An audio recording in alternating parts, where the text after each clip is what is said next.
Sabe? Pronto. Mas tinha que ser em inglês? O programa está em inglês, literatura. Você não saca. Boa noite, meus irmãos. Que a paz de Jesus esteja conosco hoje e sempre, né?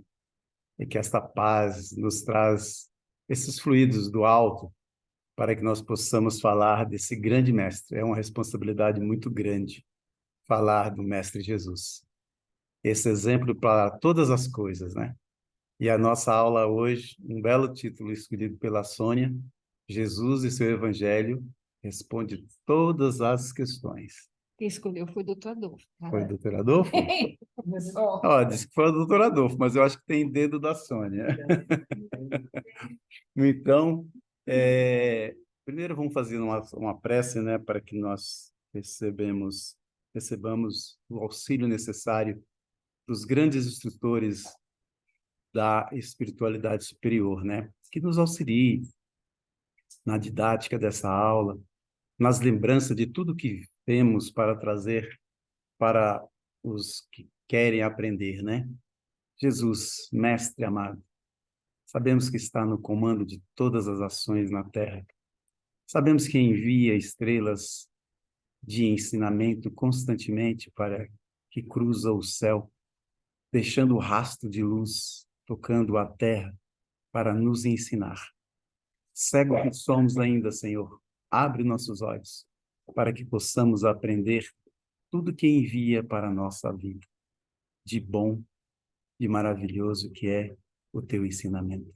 Mestre, ser conosco hoje e sempre, nesta hora que vamos ter a oportunidade de falar do teu evangelho. Que possamos trazer todo o ensinamento, Senhor. Que os mentores nos intuem nesse momento e que não deixamos nada passar.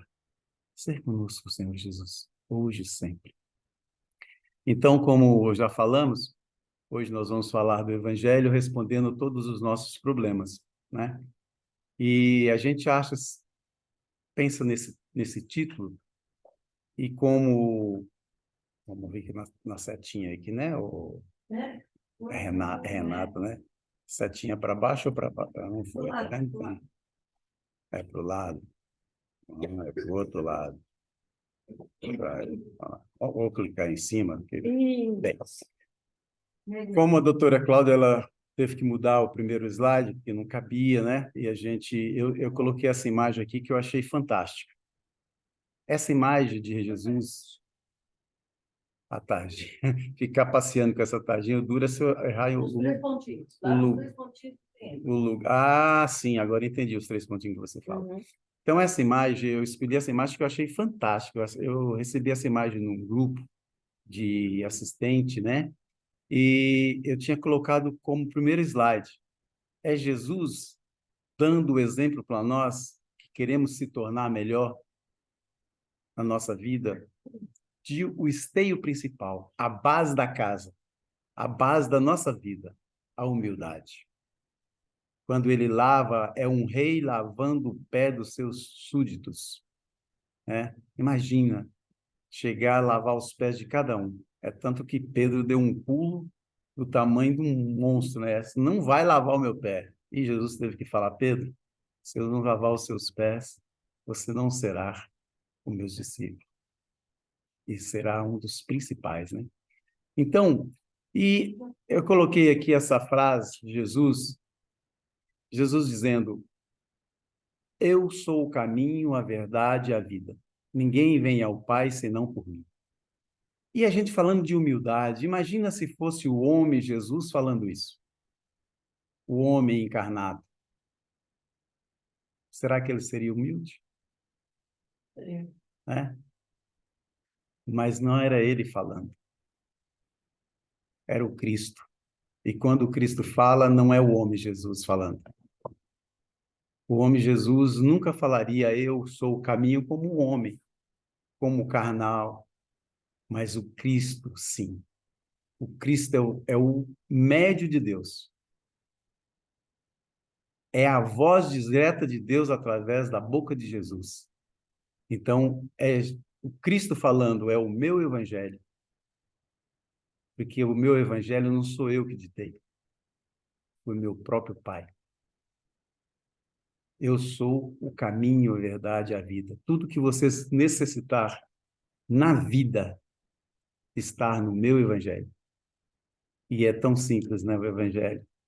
Porque nós já nascemos com ele. A consciência, a lei de Deus, a lei natural. É fantástico. Porque você fala assim, por que que temos que ver o Evangelho de novo? Porque nós esquecemos. Por que que tem que ter o Evangelho novamente? Por que que Kardec tem que trazer o Evangelho novamente? Repetir, refazer, refalar as coisas que Jesus falou, explicando a miúde, né? Que Jesus falava, ele tirando o véu de nós, né? Então, Jesus, essa verdade que Jesus está falando, porque a verdade para a ciência, como nós temos aqui várias pessoas da ciência, a verdade da ciência não é verdade, né? É conhecimento. A doutora Cláudia, por exemplo, como médica, hoje ela tem um tratamento, amanhã ele já não serve mais. Ela empurra um pouquinho para lá, já descobre uma semente diferente, uma planta diferente para fazer essa saúde. E é fantástico de falar de saúde, porque no meu slide, quem viu, teve a oportunidade de olhar, eu falando do tema, né?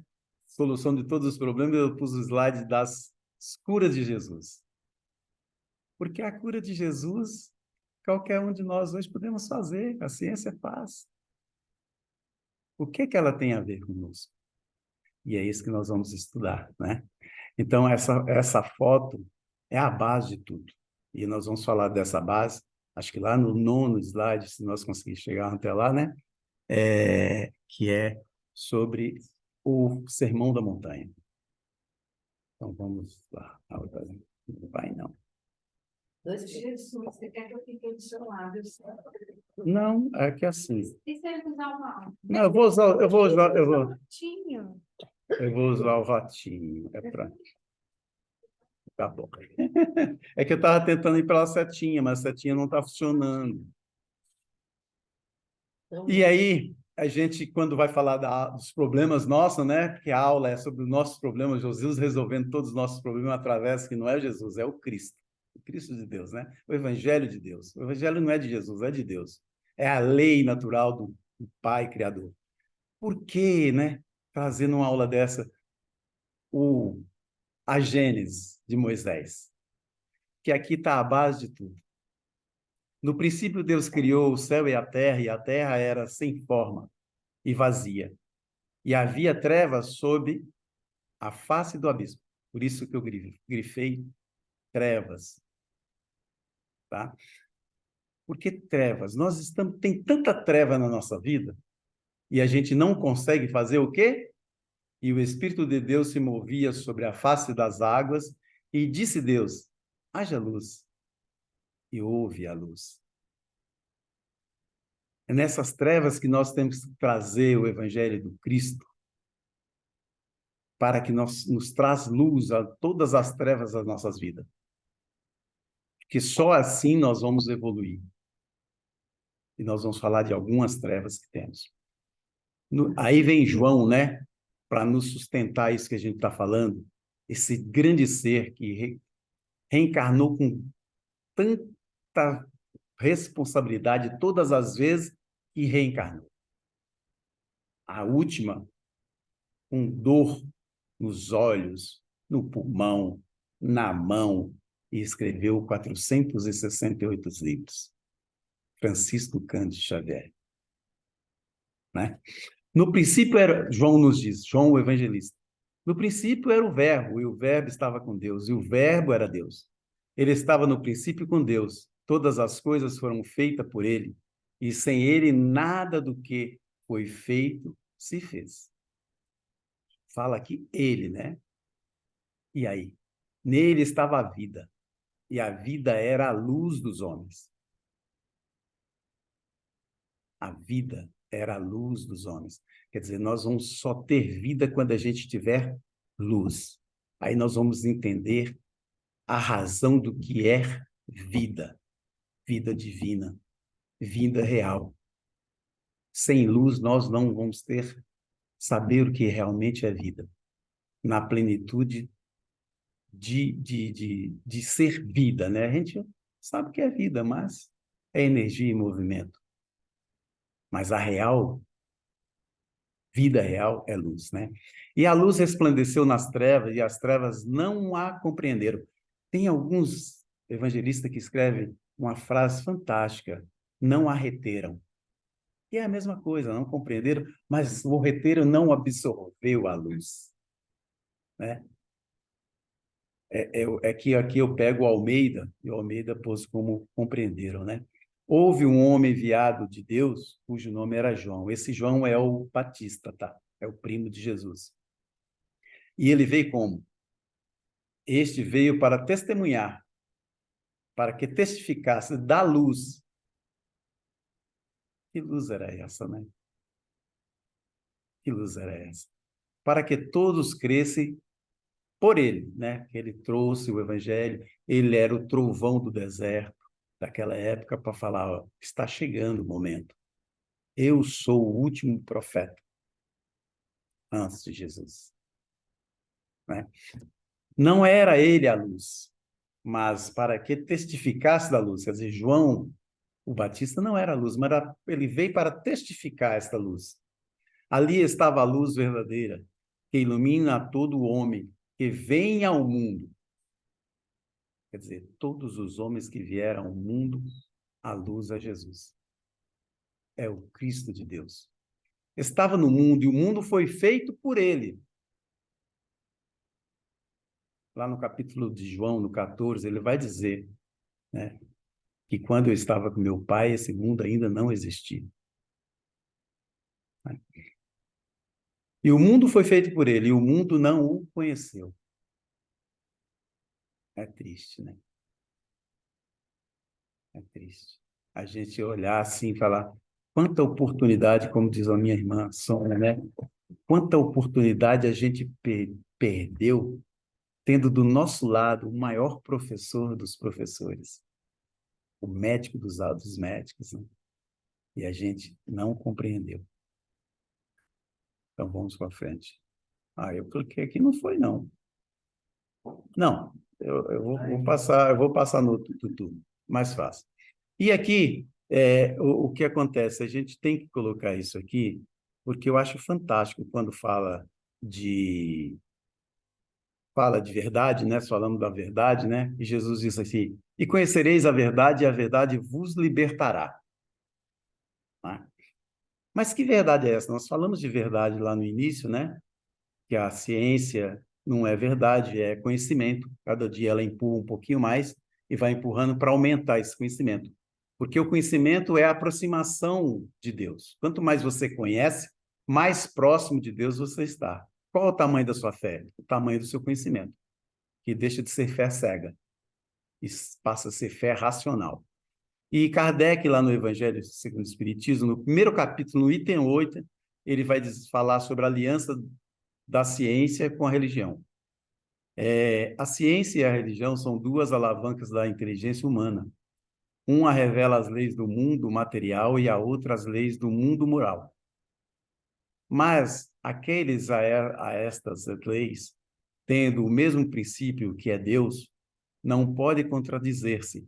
Se uma for a negação das outras, uma estarão necessariamente erradas e as outras certas, porque Deus não pode querer destruir a sua própria obra. Então, ele está falando dessas duas alavancas e vai ter aqui onde está grifado, porque nós, por muito tempo, quantos de nós fomos crucificados nas fogueiras pela incredulidade das religiões? E depois que ganha, a ciência ganha o poder de falar o que quiser, quantos dos nossos ciência ainda não acreditam num Deus? A incompatibilidade que se acredita existir entre essas duas ordens de ideias pode, de uma falhar, provém de uma falha de observação e do excesso de exclusivismo de uma e de outra parte. Disso resulta um conflito que originou a incredulidade e a intolerância. Quantos na intolerância foi crucificado porque disse que a terra era redonda? Tá? Que nada, não girava, tudo girava em torno da terra, não, e que ela que girava ao redor do sol. Né? Quantos? Quantos cientistas hoje tentam provar a essência da origem, querendo ser Deus? São chegados os tempos em que os ensinamentos do Cristo devem receber o seu complemento, em que o véu lançado intencionalmente sobre algumas partes dos ensinos deve ser levantado. É esse véu que Kardec vem nos tirar, né? Em que a ciência, deixando de ser exclusivamente materialista, deve levar em conta o elemento espiritual, e em que a religião, deixando de desconhecer as leis orgânicas e imutáveis, porque todas as leis orgânicas são lei de Deus, né? Essas duas forças, apoiando-se mutuamente e marchando juntas, sirvam uma de apoio para a outra. Então, a religião, não mais desmentida pela ciência, adquira uma potência indestrutível, porque estará de acordo com a razão e não se lhe poderá opor à lógica irresistível dos fatos. Porque a lei da ciência e prova que um nêutron atraindo um átomo é a mesma atração de um homem atraído por uma mulher e vice-versa, onde se forma um outro ser. É a mesma atração. É a mesma atração.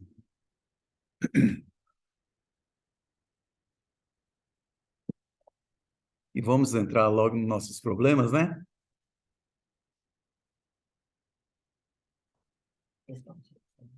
Obrigado. Eu trouxe aqui essa imagem que é alegórica, né? E nós, ainda até hoje, eu vou... cabe lá embaixo. Ainda cabe lá embaixo todinho. Opa, legal. Opa. Tá bom. Não está atrapalhando muito, não. Aí não atrapalha nada, né? Não eu vou mexer aqui, eu sou meio destemperado. E aí, quando a gente lê, né? Eu vou ler aqui a passagem da Bíblia e a gente vai comentar. E é fantástico quando a gente começa a estudar e descobrimos que as curas de Jesus é ensinamento diário para nós.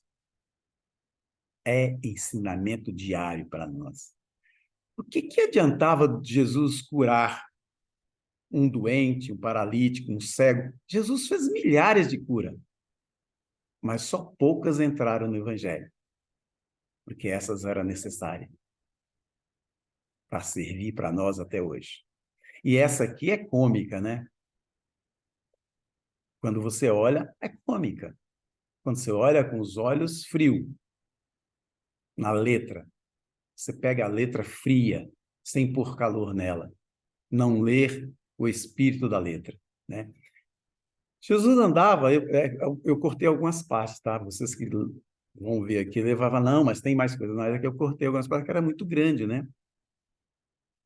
Isso aqui está lá em Mateus, no capítulo 2, do item, vai até os 60 e pouco, tá? E alguns dias depois, entrou outra vez em Cafarnaum, quer dizer, Jesus volta a Cafarnaum. E soube-se que estava em casa, quer dizer, o pessoal sabia que ele estava ali. E logo se ajuntaram tantos que nem ainda nos lugares junto à porta cabia. Quer dizer, você estava tão apertado que se você tentasse passar pelo cantinho da porta, não passava, de tanta gente que tinha, né? E anunciava-lhes a palavra.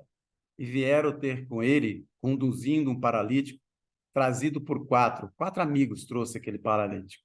E não puderam aproximar-se dele, por causa da multidão. Descobriram o telhado onde estava e, fazendo um buraco, baixaram o leito em que jazia o paralítico. E Jesus, vendo a fé deles, disse ao paralítico: Filho, perdoados estão os teus pecados. Estava ali assentado alguns escribas, que arrazoava em seus corações, dizendo: por que diz este assim blasfêmia? Quem pode perdoar pecados senão Deus? E Jesus, conhecendo logo em seus espíritos que assim razoava entre si, lhe disse: por que razoáveis sobre estas coisas em vossos corações? Qual é o mais difícil? Dizer ao paralítico: estão perdoados os teus pecados? Ou dizer-lhe: levanta-te e toma o teu leito e anda? Ora, para que saibais que o Filho do Homem tem na terra poder para perdoar pecados, então disse Jesus ao paralítico: a ti te digo, levanta-te, toma o teu leito e vai para a tua casa.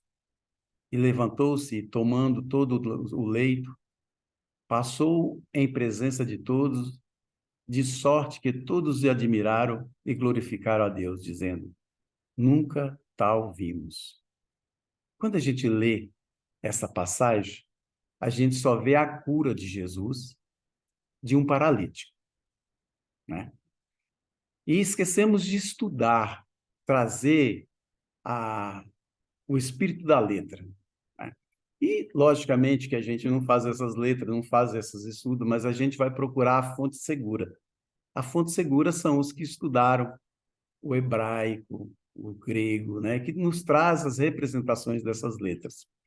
Primeiro, aqui eu grifei aqui: filho, perdoados estão os seus pecados. Por quê?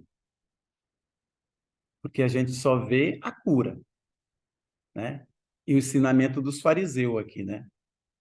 Os fariseus só acreditou depois que Jesus falar: levanta, pega as suas traias e anda. Mas antes de fazer isso, o que Jesus fez? Perdoados estão os teus pecados. O que é pecado no hebraico? No hebraico? É errar o alvo. Filho, você está com o alvo errado. Você desviou do caminho.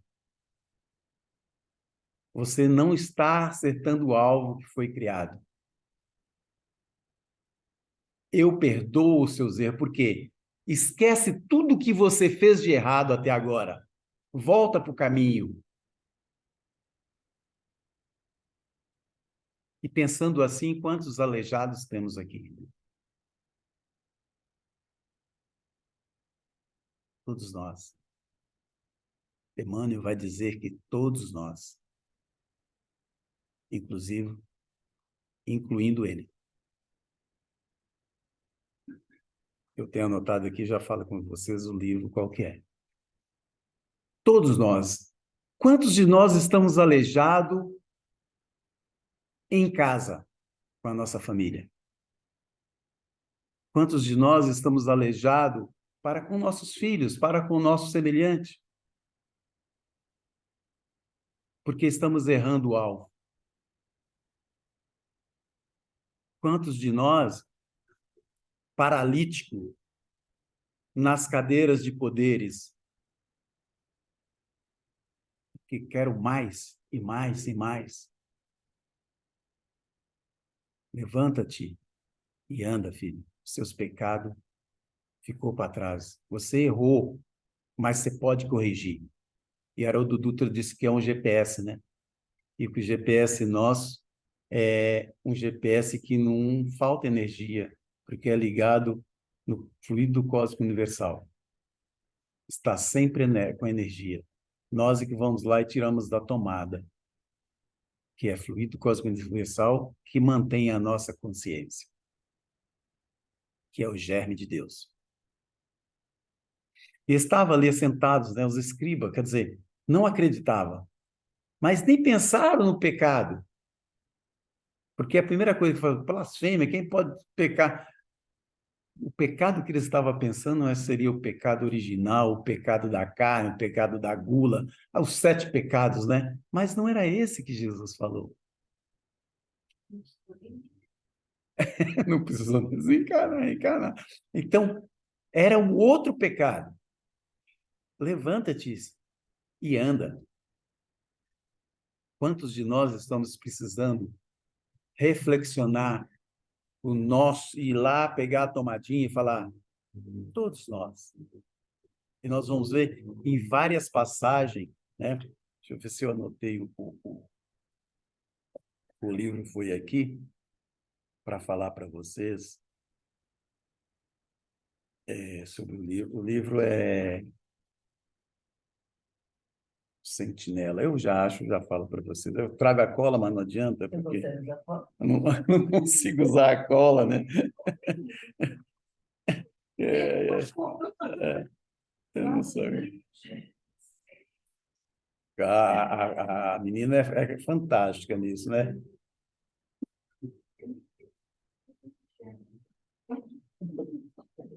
Então, quantos de nós estamos assim, né? No pecado. E vamos para frente, que senão a gente não termina no horário.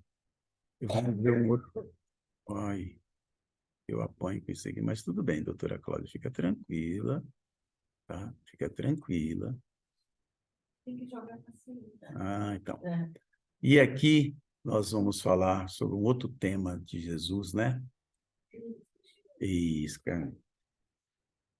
Jesus continuava andando. E chegando ao outro lado do mar, a província dos Gadarenos, muita gente vai falar que lá nos Gadarenos não tinha o mar, tá? Mas eu insisti na procura e achei através de o Celestino que o Gadareno era como se fosse um estado. E tem um lugar que realmente é baixo, tem os morros, e o mar está lá embaixo.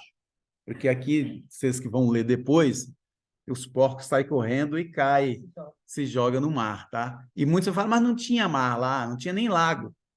Mas tinha, porque o Gadarenos era um estado, tá? Então, chegando ao outro lado do mar, a província dos Gadarenos, e saindo ele do barco e saiu logo ao seu encontro dos sepulcros, um homem com espíritos imundos. E quando viu Jesus ao longe, correu e adorou, e clamou com grande voz e disse: Que tenho eu contigo, Jesus, Filho de Deus o Altíssimo? Conjuro-te, por Deus, que não me atormente mais. Aonde está? Ele podia ficar escondidinho, né? Mas o que cobrou dele para falar isso para Jesus? A lei de Deus. A hora que ele viu aquela luz, ele lembrou de Deus e lembrou todos os pecados que ele tinha no corpo, quantas flechas erradas que ele tinha lançado. E por isso ele abriu tantas janelas. Por quê? Porque ele dizia, sai desse homem. Aí Jesus lá na frente vai falar isso, que eu cortei os pedaços, tá? Sai desse homem, espírito imundo. E perguntou-lhe, qual é o teu nome? E ele respondeu dizendo, Legião. Sabemos que naquela época, quem era um legionário comandava mais de 1000. Né? Quem era um centurião, 100. Então, tinha mais de 1000. E aí nós temos que nos reportar a Paulo, quando nos diz, uma nuvem de espírito vos arrodeia. Vocês estão envoltos a uma nuvem de espírito. Cada vez que nós baixamos o nosso nível, nós abrimos a janelinha, está lotado de espírito louco para entrar na sua casa e fazer a confusão. Então, qual a música que você escuta na sua casa? Qual a música que você ouve no carro? Qual é o seu bate-papo quando está com um amigo no boteco?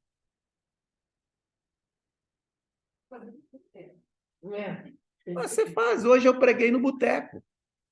Eu fui lá pagar a minha moto, entrei no boteco para beber água e preguei dentro do boteco, você acredita? O cara tirou um papelzinho da Federação Espírita e deu para o colega. Eu falei, não perdi a oportunidade. E eles ficaram tudo assim, ó. Eu saio dali e falo, esse cara é doido, né? Você prega, é o lugar para pregar. É no prostíbulo que você tem que pregar. O que você ouve? O Alan cantando ou você prefere um funk? Eu aposto que se trouxer um funkeiro aqui para fazer uma palestra no dia da Brasiliana, na terça-feira, a casa até ficou cheia com ela, mas vai ter gente lá fora, porque se o cara falar, eu vou sair lá fora dançando tchan, então o cara diz assim, meu nome é Legião. Por quê? Somos muito. Erguando-lhe, porque os não enviasse para fora daquela província. E aí a queda dos malandros. Então, gente, quanta gente a gente recebe aqui na sexta, no sábado, na quinta-feira, na terça, na segunda, na quarta, todos obsediados. E o que é uma obsessão? A obsessão é você baixa o seu padrão vibratório, abre a janela. Nós temos 22 bilhões de espíritos na crosta terrestre. Tem só 8 bilhões encarnados. Desses 8 bilhões encarnados, deve ter uns 7 bilhões,9 que são terríveis e algum porcentagemzinho aí que é uns franciscanos de Xavier da vida. Divaldo, né? Mas o resto é tudo Pedro. Garrado na mão de Jesus, aquele que pode. E o que não pode, tá doidinho que você abra a porta para que ele faça uma festa dentro da sua casa. Aí você abre a porta, chega aqui todo estupiado, recebe um passe magnético onde corrige as suas energias, mas você chega na primeira esquina, liga o rádio. Não requebra. É verdade, não requebra. Gente, eu saí do sábado aqui, sábado eu saio daqui, eu chego em casa, não tem uma música. Sabe que música que eu fico ouvindo sem estar tocando? Ave Maria. Aqui tem aqui embaixo.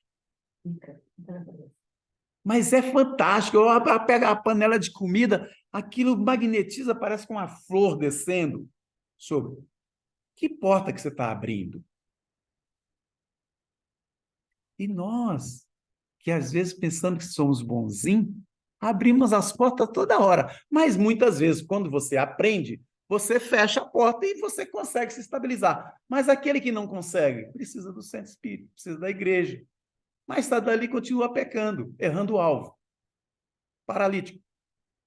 E foi com ele, seguiu uma grande multidão que apertava-o.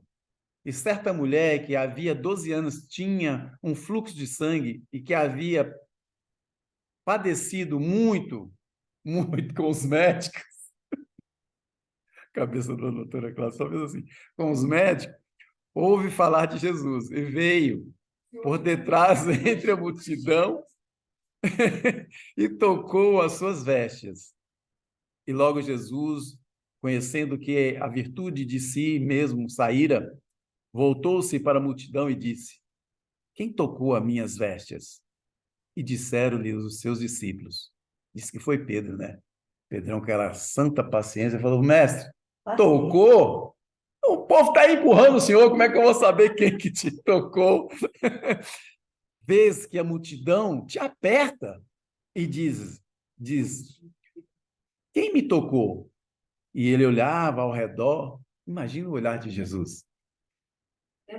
Pensa, assim, escaneando a mente, né? Escaneando. E quando ele bate naquela mulher, o que ela faz? Olhar ao redor para ver a que isso fizera, a quem, né? Então a mulher que sabia o que lhe tinha acontecido, temendo e tremendo, aproximou-se e prostou-se diante dele e disse-lhe toda a verdade. Ela não falou. Ela não falou.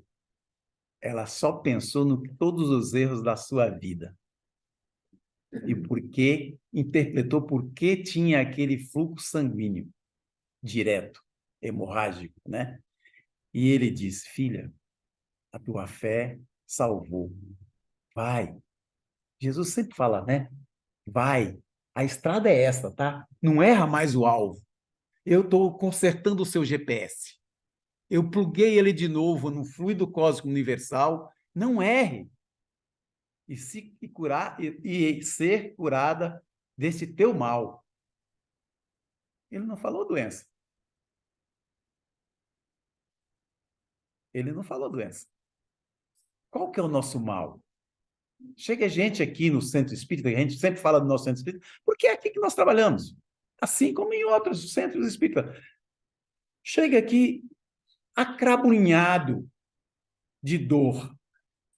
Mas o que é a dor? A doutora Cláudia sabe o que é dor, porque ela é médica. É uma injúria celular dizendo ao corpo, ó, tem alguma coisa errada, corrija aí. Mas o cara já foi em 300 metros igual essa mulher. E o médico faz 300 mil exames e não sabe o que é. E está continuando doendo. É a dor da alma. E você não sabe o que é. Não sabe qual que é o seu problema. Não sabe por que você está desempregado.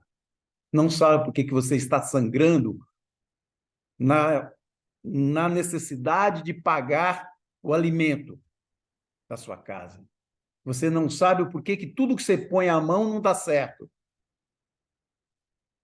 Mas você não consegue fazer a edição do seu dia sentado no teu quarto íntimo.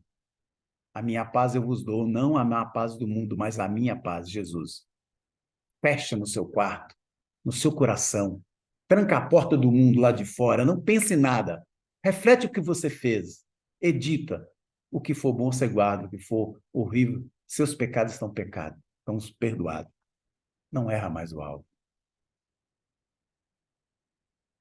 Não erra mais o alvo. E é. Aí, vixe, né? Vixe, Nossa Senhora. Letrinha para ler aqui, mas eu tenho um óculos, eu trouxe aqui um ajudante aqui, ó. Quando é letrinha. Aqui, ó, letrinha, né? Na hora que faltar aqui, já está começando a baralhar tudo, mas tudo bem. E aconteceu que Jesus continuava andando, né? Jesus andava o tempo inteiro, gente. Ele precisava disso, né? E aconteceu que depois disso, que andava de cidade em cidade, de aldeia em aldeia, pregando e anunciando o evangelho do reino de Deus, e os 12 iam com ele. E algumas mulheres que haviam sido curadas de espíritos malignos e de enfermidades. Maria, a chamada Madalena, da qual saíra 7 demônios. É pouco, né? Se 7 demônios são pecados que alvos errados, ela só errou 7 alvos. Quais deles é que a gente não sabe, vai que o alvo era um pouco maior, mais pesado, né? 7 alvos ela estava errando, né? Porque Madalena era uma prostituta, era uma mulher de luxo, era uma prostituta de luxo, né? E Magdala era uma cidade bucólica, onde paravam os barcos dos caras que traziam o alimento. Então, você imagina quem frequentava o sítio de Madalena? Quais os presentes que ela ganhava? Qual era o vinho que ela ganhava? Qual era a carne? Qual era o tecido que ela ganhava? Porque todos o davam presente por causa da sua beleza. Qual que é os 7 pecados? Qual os 7 alvos? Eu queria saber qual eram os 7 alvos. Mas tem um que era o maior de todos. O amor, né? O amor. O amor na contramão. O demônio, né? Na contramão. O demônio é na contramão. Quando você é um demônio, e todos nós temos os nossos demônios, nós estamos na contramão de Deus. Errando o alvo, errando o caminho. E Humberto de Campos é fantástico nessa explanação de Maria. Ele diz assim no livro Boa Nova, pelas taletosas mãos do senhor Francisco Xavier, lá no capítulo 20, chamado Madalena, né? Maria Madalena. Senhor, ouvi as vossas palavras, porque ela vê tanto falar desse mestre, que ela resolve ouvir a pregação dele. e venho ao vosso encontro. Tendes a clarividência do céu e podeis adivinhar como tenho vivido. Sou uma mulher do pecado, quer dizer, estou errando o alvo. Todos me condenam. Entretanto, mestre, observei como tenho sede do verdadeiro amor. Minha existência, com todos os prazeres, tem sido estéril e amargurada. As primeiras lágrimas lhe borburaram os olhos, enquanto Jesus a contemplava com bondade infinita. Ela, porém, continuou: ouvi o vosso amoroso convite ao Evangelho. Desejava ser das vossas ovelhas, mas será que Deus me aceitaria? E o profeta Nazareno fitou, enternecido, sondando a profundeza do seu pensamento. E ali ele leu, né? Aqui está a maior profetisa de todos os tempos. Maior do que Paulo. Porque Paulo sabia todas as leis. Era estudioso. Mas errava por orgulho. Madalena não. Madalena não tinha esse conhecimento. Seu pensamento. Já pensou Jesus olhando para você assim, lendo? Né? Deus me aceitaria? Né? Ela faz essa pergunta. Leu o seu pensamento e respondeu o bondoso: Maria, levanta os olhos para o céu e regozija-te no caminho, porque escutaste a boa nova do reino. E Deus te abençoa. Alegrias. Acaso poderia pensar que alguém no mundo estivesse condenado ao pecado eterno? Nenhum de nós estamos condenados a errar o alvo por eternidade. Eu tenho uma grande notícia para dar para vocês, como diz os grandes expositores. Pequenininho que somos, mas podemos replicar eles. Tenho uma grande notícia. Todos vocês um dia serão um Cristo. Todos vocês. Até a Sônia está falando que até a mosquinha que está voando por aqui. A pecadora de Magdala escutava o mestre, bebendo-lhe as palavras. Homem algum havia falado assim à tua alma, incompreendida. Os mais levianos lhe... Acho que eu saltei um pedaço aqui. Aqui, eu saltei sim. Onde, então, o amor do vosso pai? Nunca viste na primavera da flor sobre uma casa em ruínas? Todos nós podemos germinar nossa semente e acertar o alvo. As ruínas são as criaturas humanas, porém, as flores são as esperanças de Deus. Deus nos espera um dia germinar, com todos os nossos problemas.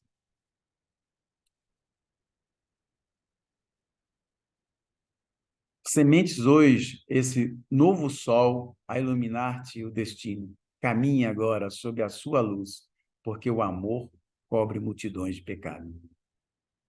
A pecadora de Magdala escutava o mestre, bebendo-lhe as palavras. Homem algum havia falado assim à sua alma, incompreendida. Os mais levianos lhe pervertiam as boas inclinações. Os aparentemente virtuosos a desprezavam, sem piedade. Pedro não aceitou Madalena até o fim da vida. E foi o maior apóstolo. Aí a gente fala assim, mas o mundo andou e viu que Pedro não aceitou. Gente, o maior cientista do mundo, chamado Albert Einstein, esqueceu um filho no manicômio por 20 anos, enquanto estudava o E igual a C ao quadrado.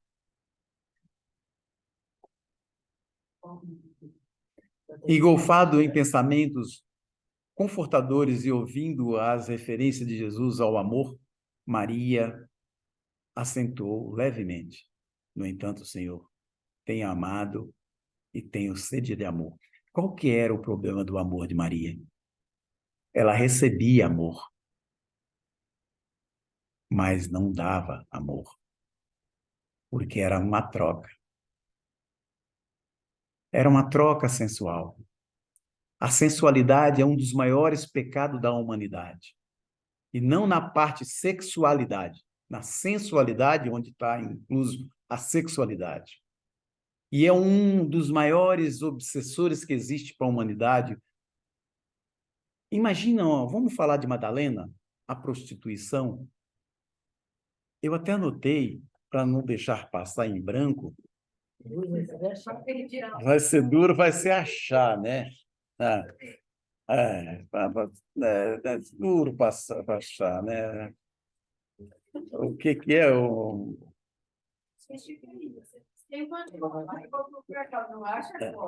Achar a cola, né? Então, porque assim, os 7 sentidos da sensualidade, da prostituição. Vamos falar de Madalena. O que oferece lá? Quais são os obsessores, né? Dos 7 sentidos, né? Oferece o culto de todos os sentidos físicos num prostíbulo. Não só a sexualidade do afeto, não os prazeres sensuais só. Lá tem o prazer dos 5 sentidos: paladar, cheiro, audição, visão e tato. O tato corporal, o paladar do vinho bom, o cheiro do perfume. Quer coisa mais apetitosa para um ser humano do que isso? Mais convidativo? Quantos de nós somos prostitutos no nosso pensamento? Quantos de nós somos prostitutos por vaidade? Na vaidade, no poder, no querer mais? Quantos de nós prostituímos nós mesmos em nossa família?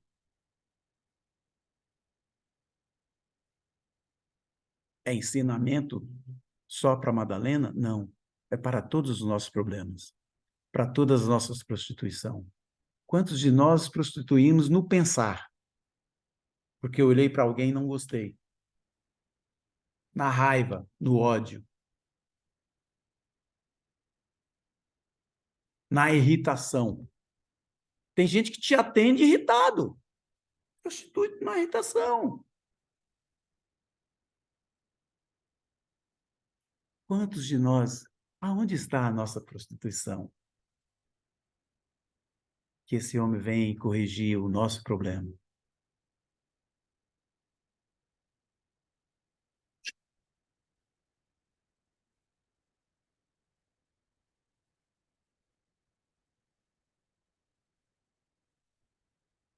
Doentes da alma. O inferno é uma criação de almas desequilibradas que se ajuntam. São mentes desequilibradas que se ajuntam. Quando você se desequilibra, são milhares de vozes que você escuta. É o seu pensamento? Não. São vários pensamentos juntos. Assim como o charco é uma coleção de núcleos lodacentos que se congrega uns aos outros, que se junta, né? Quando de consciência inclinada para o bem ou para o mal. A força é a mesma, gente. Do bem e do mal, a força é a mesma. A força que cura é a mesma que destrói. A força sexual que você tem para a prostituição é a mesma que cura através do chakra genésico. Quando de consciência inclinada, bem ou mal, perpetramos esse ou aquele delito no mundo, realmente podemos ferir ou prejudicar alguém, mas, antes de tudo, ferimos e prejudicamos a nós mesmos. Quando eu falo mal de alguém, eu estou prejudicando a mim mesmo. Quando eu me envolvo nos palavrórios mal, que, meu, você quer ver convite, é você começar a falar mal dos outros, começar a juntar a gente, né? Parece coisa de político, né? O que ele vai fazer? Nunca faz. Infelizmente é isso, né? Quantos de nós prejudicamos a nós mesmos? Tem uma raiva para você ver, porque a raiva e o ódio de outro é o veneno que você toma para matar o inimigo, mas quem toma é você. Ele muitas vezes não tem nem conhecimento.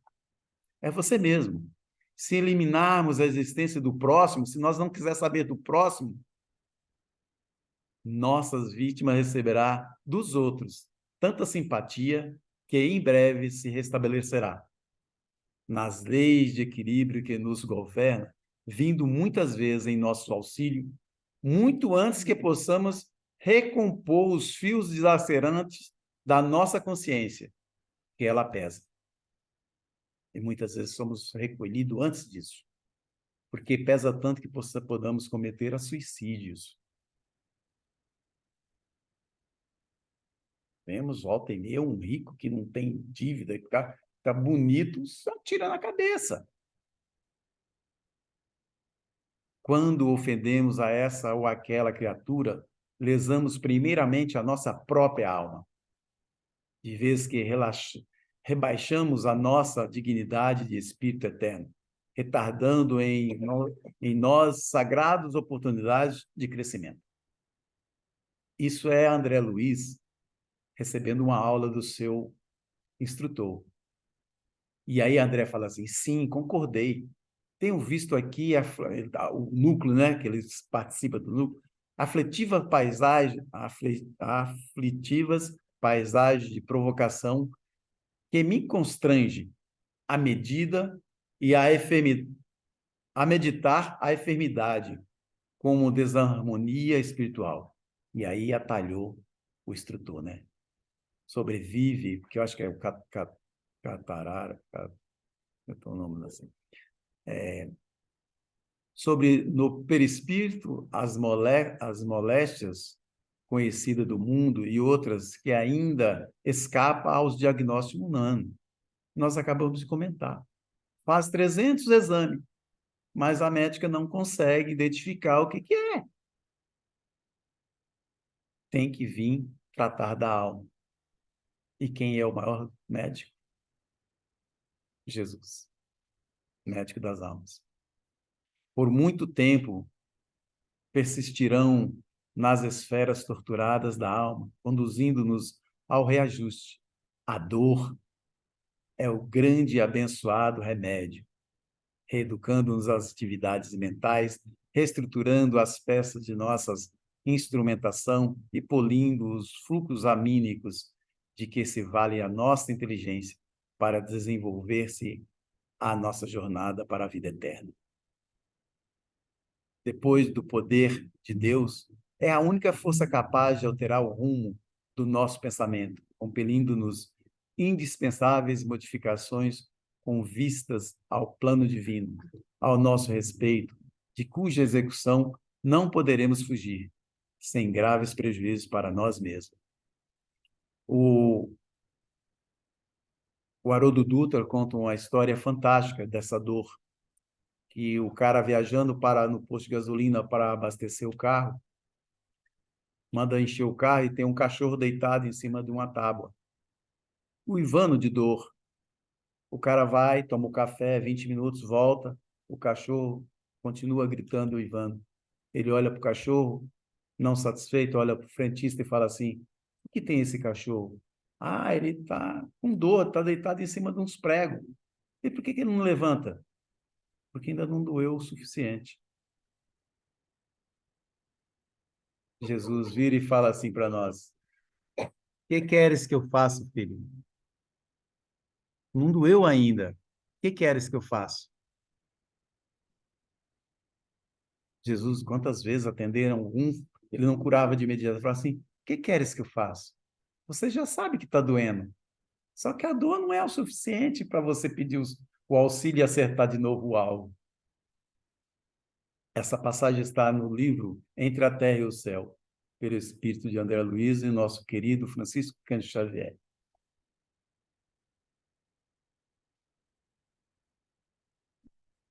Essa passagem aqui, eu adoro essa passagem. Diz, pois, Marta a Jesus. Jesus estava longe, né? Foram chamados, ficou sabendo que o Lázaro tinha morrido. Eu não pus aquilo, porque senão ficava muito grande. E quando chega, Marta diz assim, Senhor, se tu estivesse aqui, meu irmão não teria morrido. Disse-lhe Jesus, teu irmão há de ressuscitar.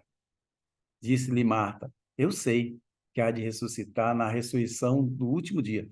Isso está lá no Velho Testamento. Então, ela estava reportando uma morte, mas uma ressurreição diferente da que Jesus estava falando, né? E disse-lhe Jesus, eu sou a ressurreição e a vida. Quem crê em mim, ainda que esteja morto, viverá. E tendo dito isso, chamou com grande voz a Lázaro, sai para fora. E o defunto saiu, tendo as mãos e os pés ligados com faixas, e o teu rosto envolto num lenço. Disse-lhe Jesus, desligai-o e deixe-o ir. Desligar de quê? Da nossa morte? Ei, dor, eu não te ouço mais. Ei, dor, eu não te escuto mais. Você não me leva a nada. Acho que é o Jota Quest que canta isso, né? Não sei. Ei, dor, ei, medo, eu não te escuto mais. Você não me leva a nada. É isso que Jesus está falando. Desliga da caverna que está, da catacumba. Tira as faixas. Desliga do medo. Desliga o passado e começa o presente. Deixa aí. Deixa fluir a vida. E o Consolador pergunta isso para Emmanuel, né? Na pergunta, questão 317. A ressurreição de Lázaro operada pelo Mestre, tem um sentido oculto como lição à humanidade? Significa alguma coisa para nós? E Emmanuel diz assim, o episódio de Lázaro era um selo divino, porque o capítulo que nós vamos comentar mais à frente, esse capítulo de João, do 1 ao 11, é tido como o símbolo divino, o selo divino, né? O selo divino. Então, o selo divino, identificado a passagem do Senhor, mas também foi o símbolo sagrado da ação do Cristo sobre o homem, testemunhando que o seu amor arrancava a humanidade do seu sepulcro de miséria.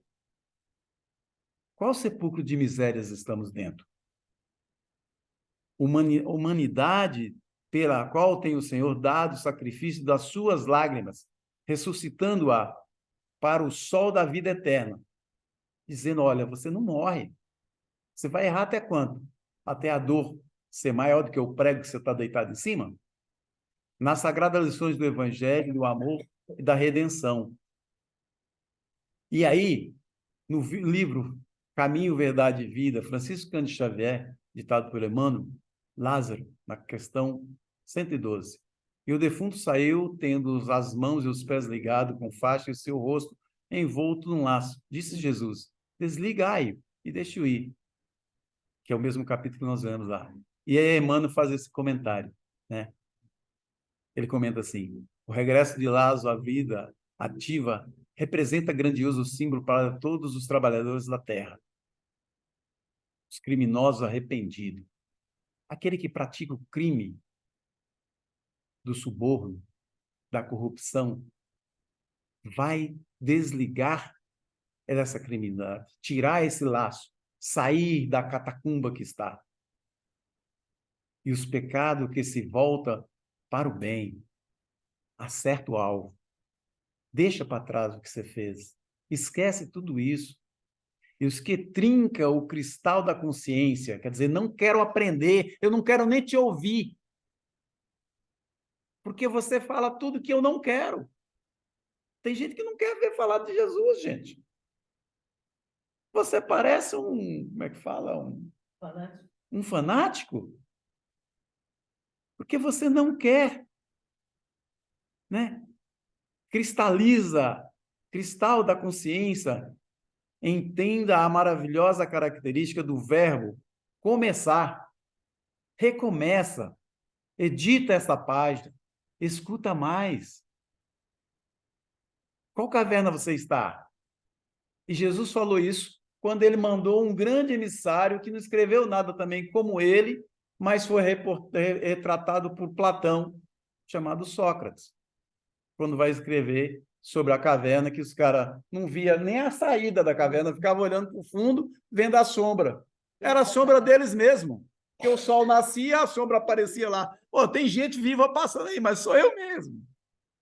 Quantos estão assim? Os mitos, né? O mito da caverna. Jesus teve que reportar aqui de novo através de Lázaro. Para nós hoje. Qual o problema de Lázaro pode me resolver? Se você ler direito. Saber em qual caverna está. A caverna do medo, da decepção com o marido, com o esposo, da decepção do filho, do parente, do amigo, do vizinho, na decepção de que você não passou no primeiro vestibular, você vai desistir? Mas igual a doutora Cláudia, vai lá, quero uma bicicleta, mas eu vou até o fim, vou passar. É isso. É esse Lázaro que Jesus deixa para nós de exemplo. Qual Lázaro que sou? Em qual deles eu me encontro amarrado, enfaixado, preso? Desliga e anda, né? Lázaro não podia ser feliz tão só por revestir-o novamente de carne perecível, mas sim da possibilidade de reiniciar e a experiência humana, com valores novos, com outro conhecimento, com outra visão, sem o pano na frente, sem o véu que tapa. Quantos Lázaros tem por aí que fala assim, o que não condiz comigo, com a minha verdade, eu não quero nem ouvir. Né? Quero nem ouvir. Não estar comigo. Quem não me entende não está comigo. Porque ele não quer nem ouvir falar de Lázaro, falar de Jesus. Eu tenho um pavio curtinho. Tem gente que tem pavio tão curto, nem pavio tem mais. Qual caverna que você está? São muitas. Você pode escolher. Mas pode desatar todas as faixas. O meu problema é o amor. Não consigo ficar com ninguém. Você já olhou para dentro de você e viu a sua pessoa? Como ela é? Se ela é amorosa, se ela tem aceitação, se ela aceita como é que você é o próximo, que é diferente de você, porque não tem ninguém igual.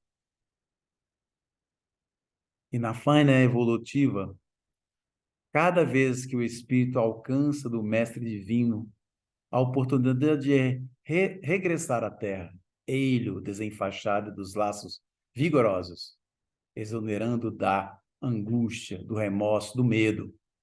Ei, medo, não te escuto mais, porque você não me leva a nada. A sensação do túmulo, sei do horário, a sensação do túmulo de expressões que encontrava era venda forte e cobrir-lhe os rostos. Nós temos vendas fortíssimas do orgulho, do egoísmo, da raiva, do não amor ao próximo, do não perdão. Não perdoou. Não perdoou mesmo. Fez isso como não perdoou. Jesus, compadecido, exclamou para o mundo: desligai-o, deixe-o ir. Essa passagem evangélica é assinalada de profunda beleza, preciosa é a existência do homem, porque o Cristo lhe permitiu o desligamento dos laços criminosos, com o pretérito. quer dizer, os crimes do passado. Desliga dele, deixando-o encaminhar-se de novo à fonte da vida humana, de maneira a restituir, a santificar o elo de seu destino espiritual.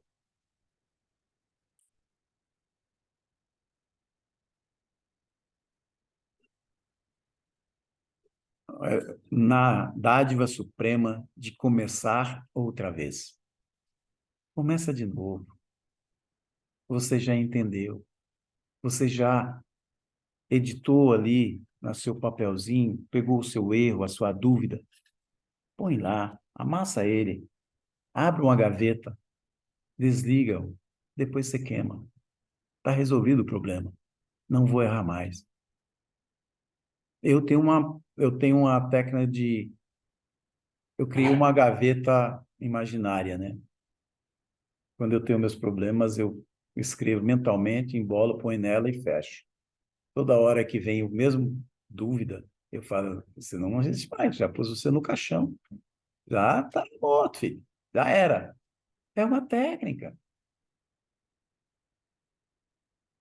E a doutora Cláudia está olhando para mim ali, mostrando a hora. Hã? Desde que você aprenda. Quando você aprender, porque você deu a oportunidade de saber, né? De conhecer, através dos ensinamentos edificantes. Ouvir pessoas que falam bem, faz o bem em ações reais. E muita gente fala, mas não faz. Falar é fácil. Quero ver fazer. Jesus é o exemplo máximo de moralidade, porque tudo que ele falava, ele fazia. E faz, né? E faz até hoje. Porque ele está em nós e nós está nele. Não tem como você resolver qualquer um dos seus problemas. Ele é a solução de tudo isso. Faz um teste. O dia que você tiver com um problemaço, senta, leva o pensamento a ele, faz um Pai Nosso, uma Ave Maria, mas edificante, sabe? Não é igual muita gente que vem para o centro espírita cheio de dor, senta lá, e o primeiro passo que senta o primeiro do lado começa já a bater papo, lá da rua, do ratinho, dos crimes da cidade, né? Porque você vai ouvir o jornal sensacionalista, é só crime. Não é o problema do jornalista, é da nossa sociedade. E de nós que dão vazão a isso. Aí você veio curar, você vem numa casa de oração, ao invés de ficar ali 1 hora em oração, em prece com Deus, Jesus ficou 40 dias no deserto, gente. Será o que ele estava fazendo? Contando estrela? Hã? Pode falar, doutor. Contando estrela? Não. Estava em contato com o Pai. Feche no seu quarto íntimo e fale com seu Pai que ouve você. Esse é o grande salto da humanidade.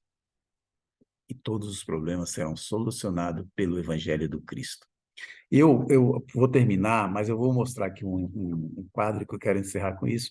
Lógico que eu não ia encerrar aqui, eu ia falar das bem-aventuranças, que é fantástico isso aqui, né?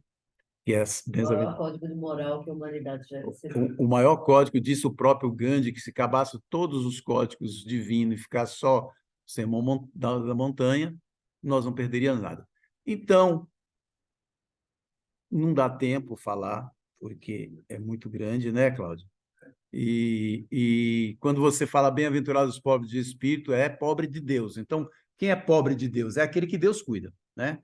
Aquele que chora, porque serão consolados. Aquele que ele sente, eu estou chorando de dor, mas eu vou trabalhar. É ali, porreta, como diz o povo, né? Fica... Né? E como é que você pode ser manso? Quando você for humilde, porque você é pobre de espírito, você for resiliente, e aí você vai ser manso. E para ser pacífico, você tem que ser manso, né? E para ser justo, você tem que ser humilde. Você tem que ser resiliente. Você tem que ser manso e pacífico, senão você não tem justiça. E aqui é pacífico, porque depois vai ser misericordioso. Misericordioso não é ter dó, não é ter pena, coitadinho. Não, é compaixão, assim como o exemplo do bom samaritano. E aí, você vai ser limpo de coração, porque você já é humilde, você é resiliente, você é manso e pacífico, e você tem compaixão para com o próximo. E aí você vai ser o quê? Pacificador. Como é que você pode ser um pacificador se você não for justo, não for manso, não for limpo de coração? E aí, quem atinge esse patamar vai ser chamado filho de Deus, porque vai ser pacificadores. Será E que aí, aí a gente vai para a regeneração? eu acho que a gente regenera. E aí, o oitavo e o nono, Jesus chama a atenção dos seus profetas que vai acontecer as coisas, porque eles vão fazer a palavra de Jesus. E aí, a bem-aventurança é muito longa, vai do 5º até o 7º capítulo de Mateus, que faz toda a bem-aventurança. Mas eu quero encerrar para vocês, não vai, ó, esses dois aqui é fantástico para vocês estudar, tá? Quando quiser qualquer problema na vida, quer saber se Jesus Resolve. resolve? Emmanuel escreveu uma série chamada Fonte Viva, de 4 livros. Hoje eles acrescentaram mais um, mas vamos ficar na base de Francisco, que são esses 4 livros.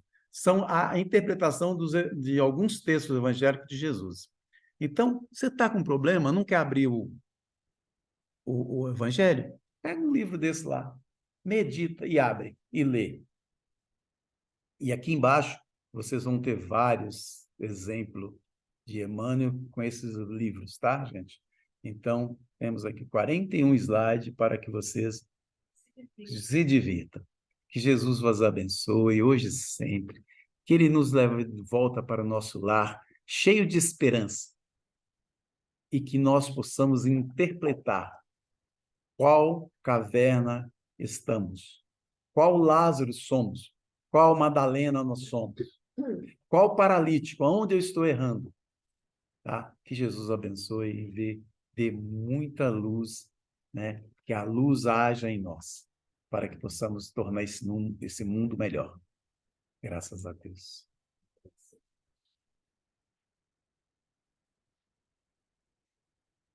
Aí, para você ficar de frente para o mundo. Sem pontinhos.